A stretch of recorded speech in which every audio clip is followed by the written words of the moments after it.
At the earlier service this morning, I had come in and put my notes on the music stand like I usually do, and then I forgot that I had put them on the music stand like I usually do, and I scrambled around for a good 5 minutes before worship, wondering where my sermon notes were at.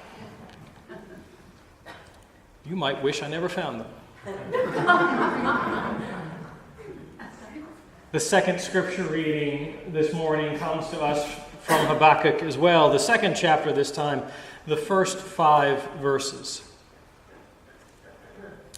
I will stand at my watchpost and station myself on the rampart. I will keep watch to see what God will say to me and what God will answer concerning my complaint. Then the Lord answered me and said, write the vision. Make it plain on tablets so that a runner may read it. For there is still a vision for the appointed time. It speaks of the end, and it does not lie. If it seems to tarry, wait for it. It will surely come, it will not delay. Look at the proud, their spirit is not right in them, but the righteous live by their faith. Moreover, wealth is treacherous, the arrogant do not endure. They open their throats wide as Sheol, like death they never have enough. They gather all nations for themselves and collect all peoples as their own. May God's blessing rest upon the experiences of Scripture on this day. May it guide the meditations of our hearts, the words of my lips, and the steps of my feet.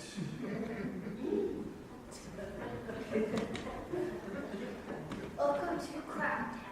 Yeah, Crowd Town, thank you. That's right.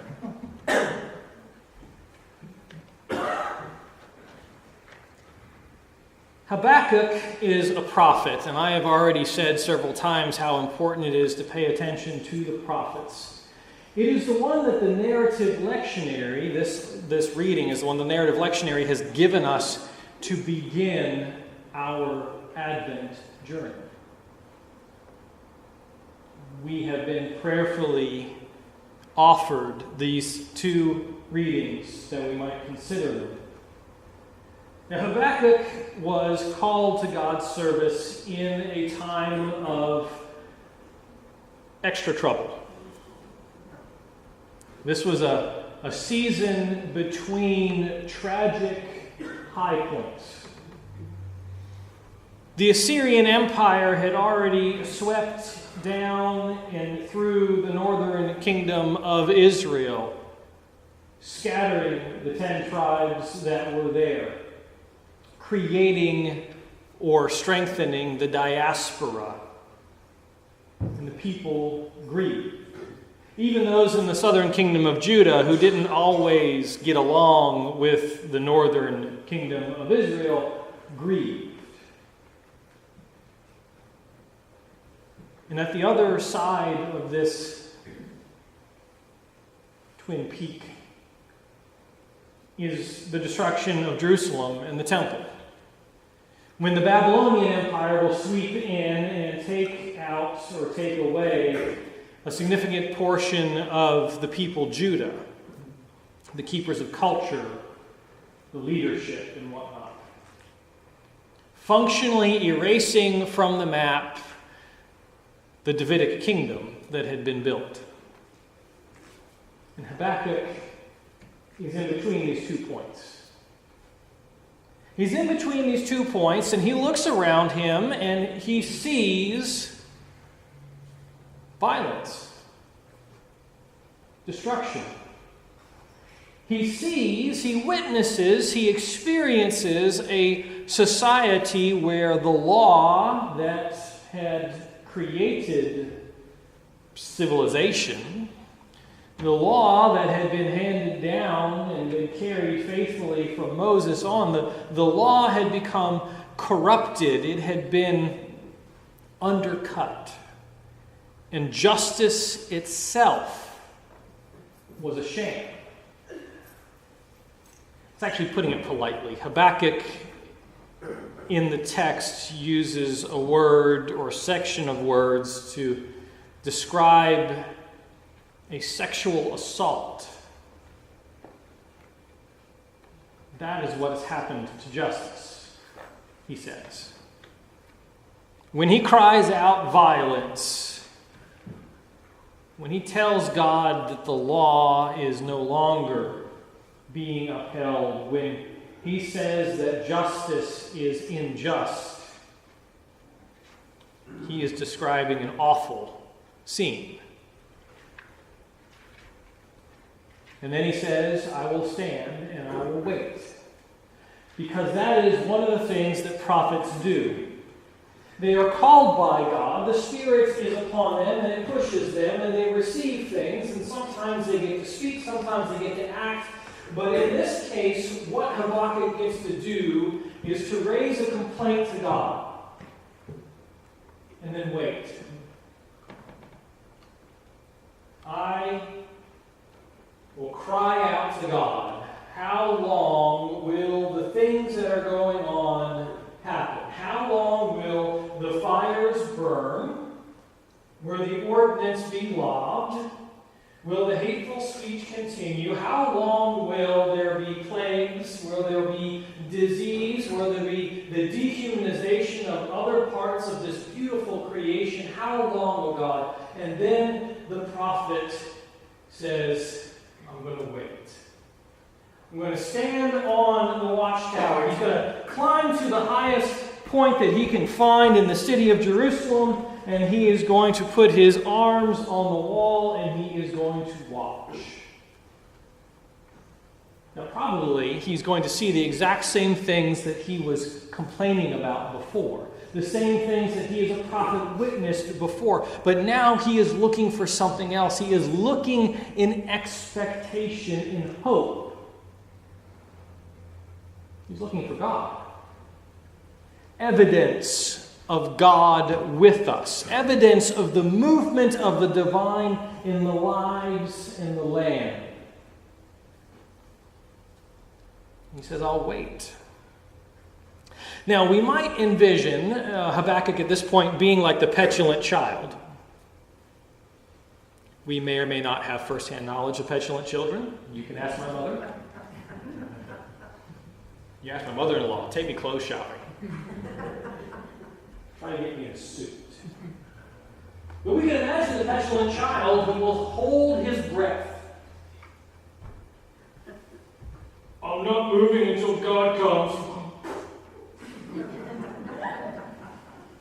You can picture that, because I think that might not be a bad way to understand what Habakkuk is doing. He has outlined some pretty serious things.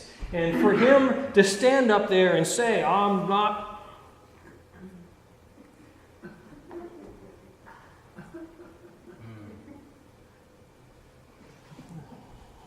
going to do anything until God you come. That's still actually an act of hope. It might not be the most seemly thing for an adult or even a child to do, but it is an act that comes out of expectation.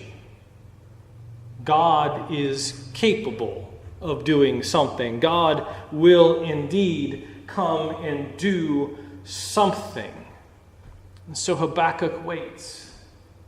Or we might choose to picture him in a much more, not solemn, but proper way of waiting.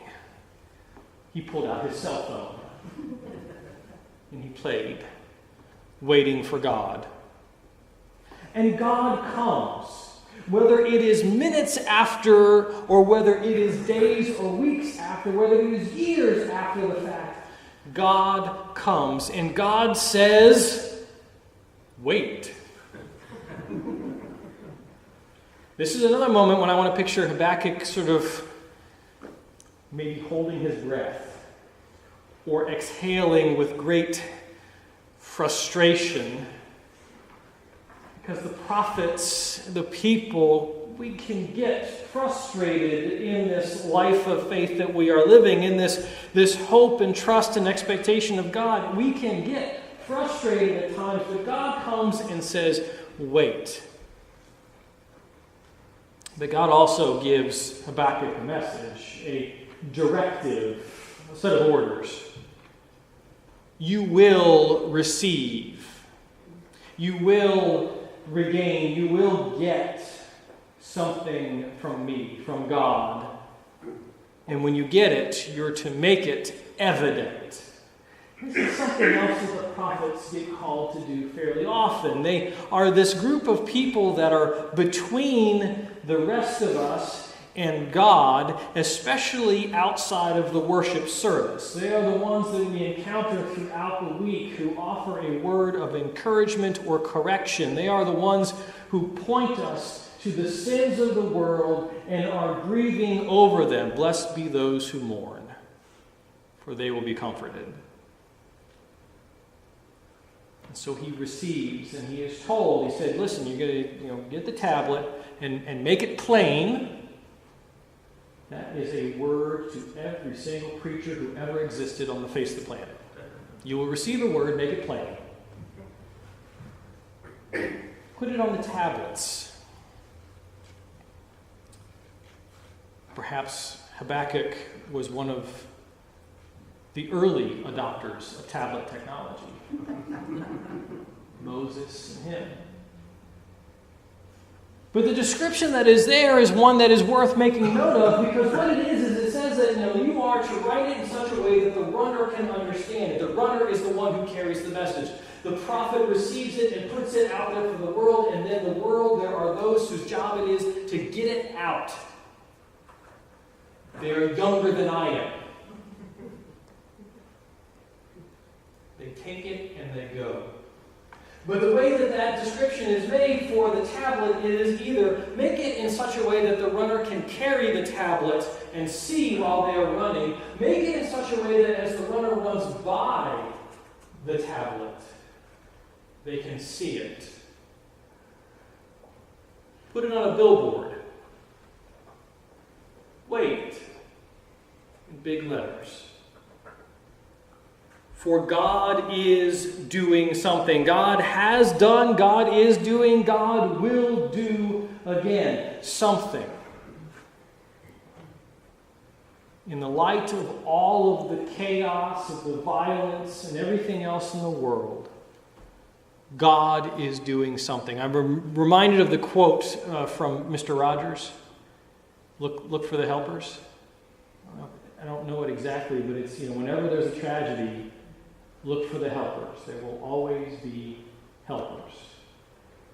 God is doing something. And so that is the message that Habakkuk receives. It's the message that we are receiving on this day. Because I think just like Habakkuk, we ourselves, either as individuals, as households, as a community of faith, as a nation, or as a world, can say we are living in between times of great tragedy. Personal tragedy and communal tragedy. We are living in times when there is violence, where there are plagues, where there is disease and fire and destruction, where the law has been subsumed. And it's not an issue of enforcing the laws that Habakkuk touches on. It is this sense that God is no longer the grounding of the laws.